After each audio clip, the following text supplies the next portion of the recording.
Hello friends, आपका स्वागत है आपके अपने यूट्यूब चैनल एक्सपर्ट स्टडी पे। चलिए दोस्तों, आज हम लोग एनटीपीसी स्नातक स्तर जो कि 28 मार्च 2016 को एग्ज़ाम हुआ था, उसका जीएस का पेपर सॉल्व करने का प्रयास करते हैं। दोस्तों, पहला प्रश्न है, कोणार्क मंदिर का निर्माण किसने कराया था? इसका आंसर होगा नरसिंह देव प्रथम। अगला प्रश्न है, यदि एक तरंग की आवृत्ति बढ़ती है तो इसकी तरंग दैर्घ्य पर क्या असर होता है? तो इसका तरंग दैर्घ्य घट जाता है। अगला प्रश्न है, भारत में कार्यकारी प्रमुख कौन होता है? तो भारत का दोस्तों कार्यकारी प्रमुख होता है प्रधानमंत्री, जबकि संवैधानिक प्रमुख होता है राष्ट्रपति। सम्राट अशोक किसके उत्तराधिकारी थे? सम्राट अशोक बिंदुसार के उत्तराधिकारी थे। दोस्तों, मौर्य वंश के संस्थापक चंद्रगुप्त मौर्य थे, जो कि विष्णुगुप्त की सहायता से धनानंद को पराजित करके मौर्य वंश की स्थापना किए थे। उसके बाद उनका उत्तराधिकारी बिंदुसार बनता है और बिंदुसार का उत्तराधिकारी सम्राट अशोक बनते हैं। अगला प्रश्न है, किस नदी को बंगाल का शोक कहा जाता है? तो बंगाल का शोक दामोदर नदी को कहा जाता है। दोस्तों, ये दामोदर नदी झारखंड के लातेहार में टोरी क्षेत्र से निकलता है। अगला प्रश्न है, भारतीय संविधान में पहली बार संशोधन कब किया गया? तो पहली बार संशोधन 1951 ईस्वी में किया गया था। अगला प्रश्न है आपका, हमारे चंद्रमा का चक्कर लगाने वाला पहला उपग्रह कौन था? तो ये लूना 10 था। रॉलेट एक्ट को किस वर्ष पारित किया गया? तो यह 1919 ईस्वी में पारित किया गया। दोस्तों, इतिहास में इसे बिना वकील, बिना दलील और बिना अपील का कानून के नाम से भी जाना जाता है। कर्णम मल्लेश्वरी किस खेल से संबंधित है? तो ये भार तोलन से संबंधित है, भार उठाना से संबंधित है। महाराणा प्रताप के घोड़े का क्या नाम था? तो इनके घोड़े का नाम चेतक था। पाकिस्तान में थार रेगिस्तान से जुड़े रेगिस्तान के क्षेत्र को चोलिस्तान कहा जाता है। अगला प्रश्न है, 1 डेकालीटर कितना होता है? तो ये 10 लीटर के बराबर होता है। थर्मोस्कोप का आविष्कार किसने किया? तो थर्मोस्कोप का आविष्कार गैलीलियो गैलीली ने किया था। अगला प्रश्न है आपका, किस बॉक्सर को द रियल डील उपनाम से जाना जाता है? तो इवांडर होलीफील्ड को द रियल डील के उपनाम से भी जाना जाता है। अगला प्रश्न है, ब्रिक्स में अक्षर बी का क्या मतलब है? तो ब्रिक्स में अक्षर बी का मतलब है दोस्तों Brazil. R means Russia, I means India, C for China, S for South Africa यानी दक्षिण अफ्रीका। अगला प्रश्न है, किसे मार्स गैस कहा जाता है? तो मार्स गैस मीथेन को कहा जाता है। मंगल के कितने चंद्रमा हैं दोस्तों? तो मंगल के 2 चंद्रमा हैं। एक का नाम है फोबोस, जबकि अगला का नाम है डिमोस। पृथ्वी का आकार कैसा है? आपको पता है पृथ्वी का आकार नारंगी का आकार का है, जो कि चपटा गोल होगा। धमनियाँ रक्त का वहन करती हैं, जो कि भरी होती हैं ऑक्सीजन से। दोस्तों, हमारे शरीर में धमनियाँ शुद्ध रक्त का वहन करती है, जो कि ऑक्सीजन से भरा होता है, जबकि हमारे शरीर में शिराएं होती है जो अशुद्ध रक्त का वहन करती है, जो सामान्यतः कार्बन डाइऑक्साइड से भरी होती हैं। साइप्रस की राजधानी कौन सी है? तो साइप्रस की राजधानी निकोसिया है। अगला प्रश्न है, हमारे आँखों में लेंस का काम क्या है? दोस्तों, हमारे आँखों में उत्तल लेंस होता है, जो फोकस दूरी को एडजस्ट करके हमारा प्रतिबिंब जो है वो रेटिना पे बनाता है। अगला प्रश्न है, बौद्ध गुफाओं के लिए प्रसिद्ध कार्ले किस राज्य में है? तो दोस्तों, कार्ले महाराष्ट्र राज्य में है।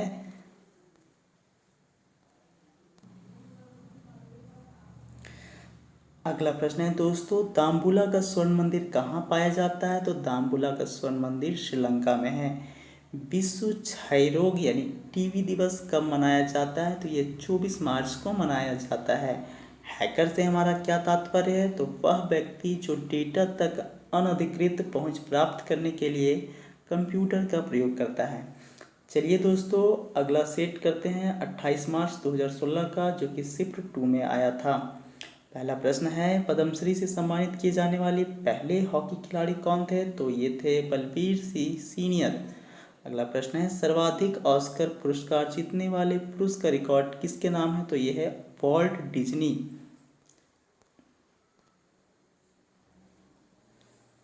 अगला प्रश्न है, पक्षियों के अध्ययन को क्या कहा जाता है? तो पक्षियों के अध्ययन को ऑर्निथोलॉजी कहा जाता है। लीवर, लीवर पर वह बिंदु कौन सा है जो अपने स्थान पर स्थिर रहता है? तो वह बिंदु फलक्रम है। दोस्तों, इस चैप्टर का अध्ययन करने के लिए आप साधारण मशीन पढ़ें, वहाँ पे उत्तोलक को अवश्य पढ़ें। इसके लिए आप लुसेंट का सामान्य विज्ञान पढ़ सकते हैं। अगला प्रश्न है, मोटापे को नापने के लिए किसका उपयोग किया जाता है? तो BMI का। सौरमंडल का सबसे छोटा ग्रह कौन सा है दोस्तों? तो वो बुध है, आपको पता होगा। भारत में सबसे पुराना बांध कौन सा है? तो ये है ग्रैंड अनीकोट यानी कि कल्ला नाई इसका पुराना नाम भी है। अगला प्रश्न है दोस्तों आपका, पानी के अंदर वस्तुओं का पता लगाने के लिए किस यंत्र का उपयोग किया जाता है? तो सोनार का उपयोग किया जाता है। अगला प्रश्न है, क्षेत्रफल की दृष्टि से सबसे बड़ा दूसरा देश कौन सा है? तो वो है कनाडा। अगला प्रश्न है आपका, भारतीय संविधान में कितने मौलिक अधिकारों का उल्लेख किया गया है? तो 6 मौलिक अधिकार हैं। प्रारंभ में 7 थे, जो कि 44वां संविधान संशोधन के द्वारा हटा दिया गया था। अंतरिक्ष में जाने वाला प्रथम कुत्ते का नाम क्या है? लाइका नाम है प्रथम कुत्ते का। अगला प्रश्न है, किस देश का स्वतंत्रता दिवस 4 जनवरी को मनाया जाता है? तो म्यांमार, जिसका पुराना नाम बर्मा था। कंप्यूटर चिप का दूसरा नाम क्या है? तो इसका नाम माइक्रोचिप है।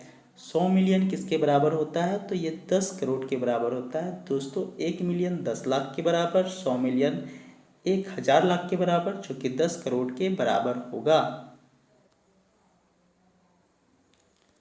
दोस्तों, अगला प्रश्न है, भारतीय अंतरिक्ष कार्यक्रम का जनक किसे कहा जाता है? तो विक्रम साराभाई को कहा जाता है।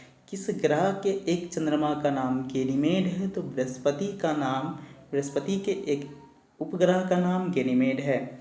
द्रविड़ मुनित्र कड़कम DMK की स्थापना किसने की? तो CN अन्नादुरई ने इसकी स्थापना की थी। अगला प्रश्न है, इंटरनेशनल योग डे यानी अंतर्राष्ट्रीय योग दिवस कब मनाया जाता है? तो ये 21 जून को मनाया जाता है। खो खो के खेल में खेलते समय मैदान में प्रत्येक टीम में कितने खिलाड़ी होते हैं? तो प्रत्येक टीम में 9 खिलाड़ी होते हैं। अगला प्रश्न है, एशियाई खेलों में स्वर्ण पदक जीतने वाली पहली भारतीय महिला खिलाड़ी कौन थी? तो कमलजीत संधू थी। अगला प्रश्न है दोस्तों, अंकगणित एवं तार्किक लॉजिकल सक्रियाएं करने वाले संसाधक को क्या कहा जाता है? तो ALU कहा जाता है, अरिथमेटिक लॉजिक यूनिट। किस देश ने USA को स्टैचू ऑफ लिबर्टी भेंट की थी? तो दोस्तों, स्टैचू ऑफ लिबर्टी USA को फ्रांस दिया था। पोलियो के टीके की खोज किसने की? तो पोलियो के टीके की खोज जॉन साल्क ने की थी। डॉल्फिन के समूह को क्या कहा जाता है? पॉड कहा जाता है। दोस्तों, डॉल्फिन गंगा नदी में पाया जाता है। राइटर्स एक समाचार एजेंसी है जो कि UK का है, यूनाइटेड किंगडम का है। ये AQI से क्या अभिप्राय है? AQI का फुल फॉर्म क्या है? तो एयर क्वालिटी इंडेक्स इसका फुल फॉर्म है। दोस्तों, अगला जो प्रश्न है वो 28 मार्च को शिफ्ट 3 में आया हुआ प्रश्न है।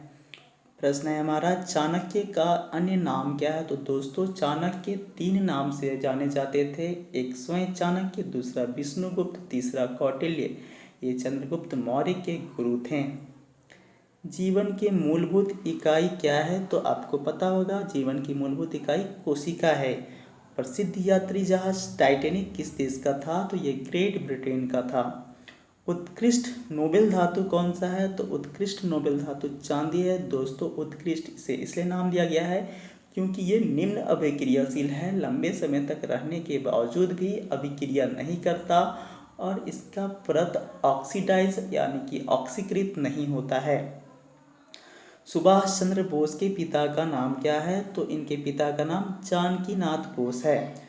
कौन सी नदी पश्चिमी घाट से निकलती है? तो कृष्णा नदी पश्चिमी घाट से निकलती है। ऑस्ट्रेलिया का सबसे घनी आबादी वाला शहर कौन सा है? तो ये सिडनी है। ऑक्टोपस के खून का रंग कैसा होता है? तो ऑक्टोपस का खून का रंग नीला होता है। अगला प्रश्न है, पीछे की ओर उड़ने वाला एकमात्र पक्षी कौन सा है? तो पीछे की ओर उड़ने वाला हमिंग बर्ड है। मेरियाना ट्रेंच, जिसे मृत सागर के नाम से भी जाना जाता है, प्रशांत महासागर में स्थित है। ओएनजीसी का मुख्यालय दोस्तों देहरादून में है। ओएनजीसी का full form oil and natural gas corporation होता है। पृथ्वी का जल चक्र किसके द्वारा संचालित होता है? तो ये सूर्य के द्वारा संचालित होता है। ज्वार भाटा ये सब उत्पन्न होने का काम सूर्य और चंद्रमा का ही होता है। वर्तमान में हमारे द्वारा उपयोग किए जाने वाले रासायनिक प्रतीकों की उपयोग की विधि किसने तैयार की? तो ये बर्जीलियस। दोस्तों अभी तक ज्ञात तत्व 118 है। उसमें से जैसे हाइड्रोजन जिसका प्रतीक चिन्ह H होता है, हीलियम प्रतीक चिन्ह He होता है, जबकि लिथियम Li, बेरिलियम Be होता है, इसी प्रकार बोरोन B होता है। तो दोस्तों ये प्रतीक चिन्ह हमको बर्जीलियस के द्वारा दिया गया था। सूर्य की ऊर्जा किस माध्यम से उत्पन्न होती है? तो ये परमाणु संलयन के माध्यम से उत्पन्न होती है। अगला प्रश्न है, रॉबर्ट गॉलब्रोथ को बेहतर तरीके से किस नाम से जाना जाता है? तो इनको जेके रॉलिंग के नाम से भी जाना जाता है। धन्यवाद दोस्तों। इसके कुछ प्रश्न बच गए हैं जो कि अगला वीडियो में कवर करेंगे। दोस्तों अगर आपको ये वीडियो पसंद आया है तो कृपया लाइक करें, सब्सक्राइब करें और अपने दोस्तों के साथ शेयर करें। धन्यवाद दोस्तों।